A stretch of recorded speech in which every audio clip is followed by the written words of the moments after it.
అందరికీ నమస్కారం అండి. Welcome to our channel. మనతో పాటు గెస్ట్గా ఉన్నారు షణ్ముఖ్ గారు. సార్ నమస్తే అండి. నమస్కారం అండి. సార్ ఈరోజు ఎక్కడ చూసినా సరే ఒక సర్వే అనేది చర్చనీయాంశంగా మారింది.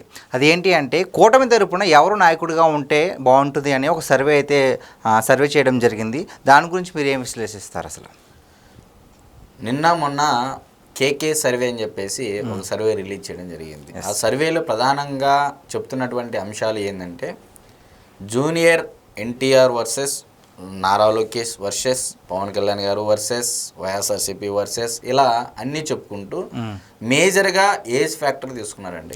18 సంవత్సరాల నుంచి 26 సంవత్సరాల వరకు ఒక ఏజ్ ఫ్యాక్టరు, 26 నుంచి 40 సంవత్సరాల వరకు ఒక ఏజ్ ఫ్యాక్టరు, 40 నుంచి 60 సంవత్సరాల వరకు ఒక ఏజ్ ఫ్యాక్టర్, 60+ ఒక ఏజ్ ఫ్యాక్టర్. ఓకే. సో ఇట్లా మాడ్యూల్స్ డివైడ్ చేసుకొని ప్రతి ఒక్కరికి అంటే ఎవరైతే ఇప్పుడు ఉన్నటువంటి కూటమి ప్రభుత్వానికి నాయకుడైతే ఎవరు బాగుంటుంది అని చెప్పేసి ఒక సర్వే చేయడం జరిగింది కేకే సర్వే వాళ్ళు. మళ్ళీ కేకే సర్వే వాళ్ళు చేస్తే ప్రధానంగా ప్రతి ఒక్కరూ 11% జూనియర్ ఎన్టీఆర్ గారికి ఇవ్వడం జరిగింది. ఓకే. ప్రతి ఒక్క ఏజ్ గ్రూప్ వాళ్ళు కామన్గా 11% వచ్చిందని చెప్పారు కేకే సర్వే వాళ్ళు. మరి అదేవిధంగా కూటమి ప్రభుత్వానికి ఓట్లు వేసిన వాళ్ళలో కూటమి ప్రభుత్వానికి ఏ నాయకుడు అయితే బాగుంటుంది అని చెప్పేసి ఒక సర్వే చేస్తే అక్కడ 7.72% జూనియర్ ఎన్టీఆర్ గారికి, మరి 39% పవన్ కళ్యాణ్ గారికి, 48% నారా లోకేష్ గారికి రావడం జరిగింది. మరి సరే ఇదంతా కూటమి ప్రభుత్వానికి ఓట్లేసిన వాళ్ళలో వచ్చినటువంటి శాతాలు. మరి వైఎస్ఆర్సీపీ వాళ్ళు కూటమి ప్రభుత్వంలో ఏ నాయకుడు ఉంటే బాగుంటుంది అని చెప్పేసి ఓట్లేసి ఎవరికైతే ఎక్కువగా పర్సంటేజ్ ఇచ్చారో ఒకసారి మనం ఆ పర్సంటేజ్ చూసినట్లయితే జూనియర్ ఎన్టీఆర్ గారికి 21% ఇవ్వడం జరిగింది వైఎస్ఆర్సీపీ పార్టీ వాళ్ళు. మరి అదేవిధంగా నారా లోకేష్ గారికి 33% ఇవ్వడం జరిగింది, పవన్ కళ్యాణ్ గారికి 37% ఇవ్వడం జరిగింది. ఓకే. ఇప్పుడు మీరు బాగా గమనించినట్లయితే కూటమి ప్రభుత్వం వాళ్ళే అంటే కూటమి ప్రభుత్వానికి ఎవరైతే ఓట్లేసిన వాళ్ళు ఉంటారో ఆ కూటమి ప్రభుత్వానికి ఎవరైతే ఓట్లేసిన వాళ్ళల్లో నారా లోకేష్ గారు మొదటి ప్లేస్లో నిలవడం జరిగింది. అంటే పవన్ కళ్యాణ్ గారు నారా లోకేష్ గారు ద్వయం అనేది దాదాపు కూటమి ప్రభుత్వానికి 1 కోటి ఓట్లకు పైగా పడ్డాయి. ఓకే. వీళ్ళంతా ఏకగ్రీవంగా తీర్మానం చేసినట్టే ఆల్మోస్ట్ వాళ్ళు శాంపిల్స్ తీసుకుంటారు కాబట్టి. సో కేకే సర్వే చెప్పిన దాని ప్రకారము నారా లోకేష్ గారు పవన్ కళ్యాణ్ గారిని ఒప్పుకోవడం జరిగింది. ఇకపోతే వైఎస్ఆర్సీపీ పార్టీ వాళ్ళు కూడా నారా లోకేష్ గారిని 33% ఎన్నుకోబడ్డారని. ఇక్కడ అనూహ్యంగా ఎక్కడ చర్చించాలి మనం అంటే 21% జూనియర్ ఎన్టీఆర్ గారిని ఎంచుకోవడం జరిగింది వైఎస్ఆర్సీపీ. ఇప్పుడు ఇక్కడ దొరికారు మనకు.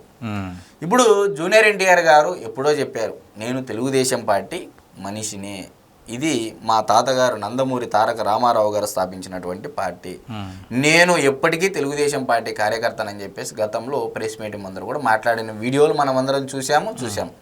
కానీ ఈ మధ్యకాలంలో జూనియర్ ఎన్టీఆర్ గారిని పక్కన పెడుతున్నారని, జూనియర్ ఎన్టీఆర్ గారిని దూరం పెడుతున్నారని చెప్పేసి ఇప్పుడు మామూలుగా కోవర్టులు అంటూ ఉంటాం కదా.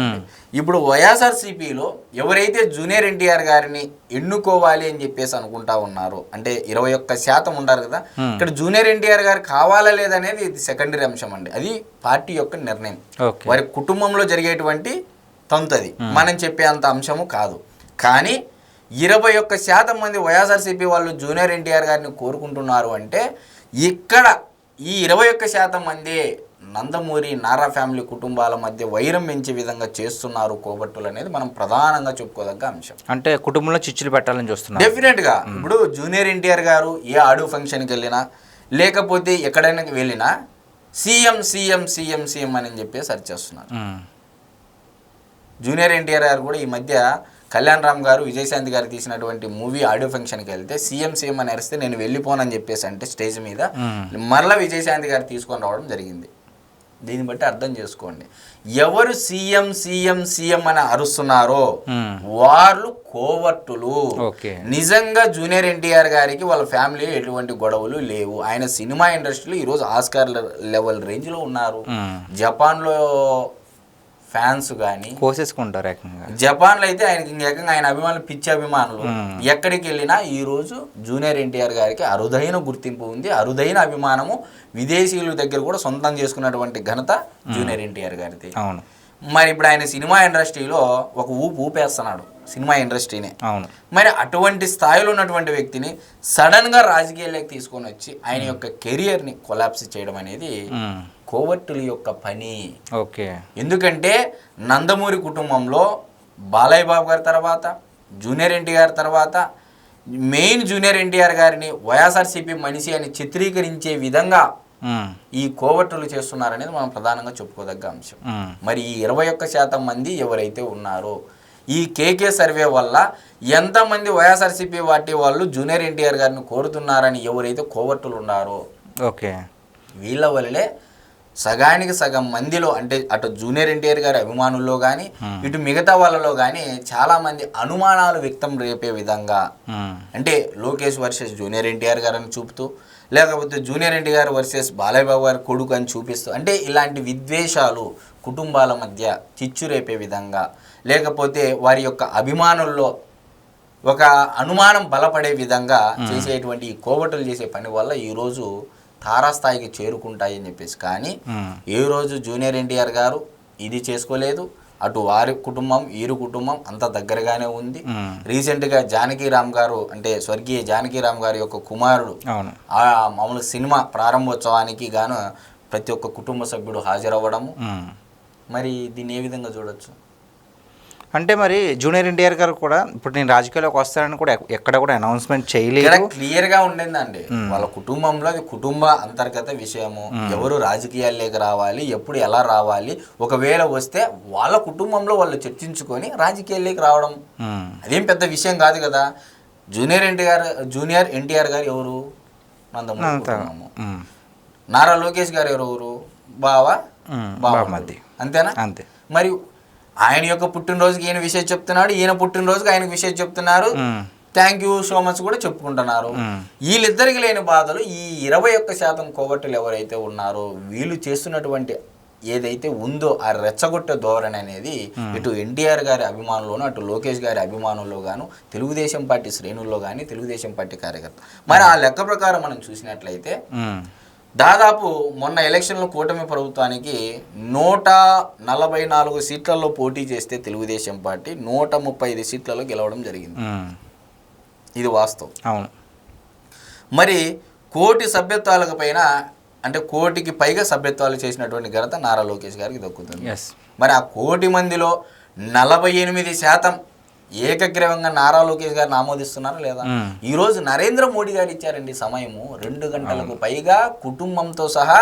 నాకు తెలిసి దేశంలో ఏ ముఖ్యమంత్రి కూడా ఇవ్వనటువంటి అవకాశం ఇది ఇప్పటి వరకు స్టిల్ నరేంద్ర మోడీ గారు. అంటే నారా లోకేష్ గారిని ఓన్ చేసుకున్నారు తెలుగుదేశం పార్టీ శ్రేణులు, కార్యకర్తలు. ఇప్పుడు ఏం చేయాలి?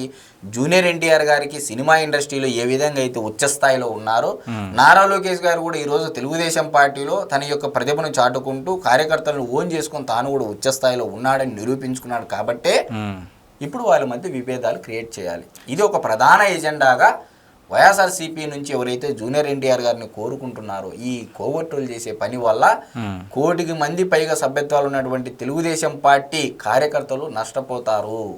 అంటే దీనివల్ల నాకు ఒక సామెత గుర్తొస్తుంది, కందకు లేని దురద కత్తివేటకి ఎందుకు అన్నట్టుగా. సో మరి నిజంగానే వీళ్ళిద్దరి మధ్యన వర్సెస్ అనేది ఇందాక మీరు చెప్పారు కదా, ఇలాగ వైఎస్ఆర్సీపీ వాళ్ళు 21% మంది ఎన్నుకున్నారు అని, ఇలాగ ఎన్టీఆర్ గారు రావాలి అని. మరి నిజంగానే ఎన్టీఆర్ వర్సెస్ నారా లోకేష్ అవుద్ది అనుకుంటున్నారా? డెఫినెట్గా వాళ్ళ కుటుంబంలో ఒక అండర్స్టాండింగ్ ఉంది, అందరూ వెళ్తున్నారు. మామూలుగా సహజంగా ఒక కుటుంబంలో భేదాభిప్రాయాలు, మనస్పర్ధలు అనేవి రావడం సహజం. రాకపోతేనే అది సమస్య, కానీ వస్తే అది సహజం. ఎవరి కుటుంబంలో అయినా ఉండేటివి, కూర్చొని మాట్లాడితే పోయే సమస్యలు అవన్నీ. సో జూనియర్ ఎన్టీఆర్ గారికి, నారా లోకేష్ గారికి ఎక్కడ ఏ విభేదాలు లేవు. ఆయన సినిమా కెరియర్లో ఆస్కార్ లెవెల్కి వెళ్ళిపోయాడు. ఈయన తెలుగుదేశం పార్టీలో ఏకంగా తెలుగుదేశం పార్టీ నాయకులు, కార్యకర్తలు కూడా టీడీపీ పార్టీకి వర్కింగ్ ప్రెసిడెంట్గా ఇవ్వాలా ఎట్టి పరిస్థితులు అని చెప్పేసి డిమాండ్ చేసే పరిస్థితి మహానాడులో కూడా ఆయన కూడా తన స్థాయిని నిరూపించుకున్నాడు. సో ఇద్దరు ఎవరి కెరియర్లో వాళ్ళు ఉచ్చస్థానానికి వెళ్ళారు. సో వాళ్ళిద్దరి మధ్య ఎటువంటి పొరపచ్చాలు లేవు, భేదాభిప్రాయాలు లేవు. ఈ 21% ఎవరైతే కోవట్టులు ఉన్నారో ఇందాక చెప్పినట్టు వాళ్ళు చేసేటువంటి దురుద్దేశపూర్వకంగా చేసేటువంటి వ్యాఖ్యల వల్లే ఏదైనా అటు అభిమానుల్లోని ఇటు శ్రేణుల్లోని ఏదన్నా ఒక అనుమానం ఉంటుంది తప్ప ఎక్కడ ఆ కుటుంబంలో ఎటువంటి పొరపచ్చాలు లేవనేది బర్త్డే విషెస్ కూడా మనం చూస్తూ ఉంటాము రీసెంట్గా. మరి అన్నీ క్లియర్గా ఉన్నాయి. ఇంకా అంటే ఏం చేయాలా? రోజు వీళ్ళ అనుమానాలు నివృత్తి చేయడం కోసము నారా లోకేష్ గారు, జూనియర్ ఎన్టీఆర్ గారు వాళ్ళ పనులు వదిలేసుకొని ఇద్దరు రోజు ఇంకా ట్వీట్లు పెట్టుకుంటా, ఆలింగనాలు చేసుకుంటా ఇది చేసుకోవాలని. ఆయన కెరియర్ ఆయనకుంది, ఈయన కెరియర్ ఈయనకుంది. ఎవరి కెరియర్లో వాళ్ళు ముందుకు ఉచ్చ స్థాయిలో ఉన్నారు. కాబట్టి ఎటువంటి డౌట్ వద్దు. ఓకే, థ్యాంక్స్ అండి. నమస్తే.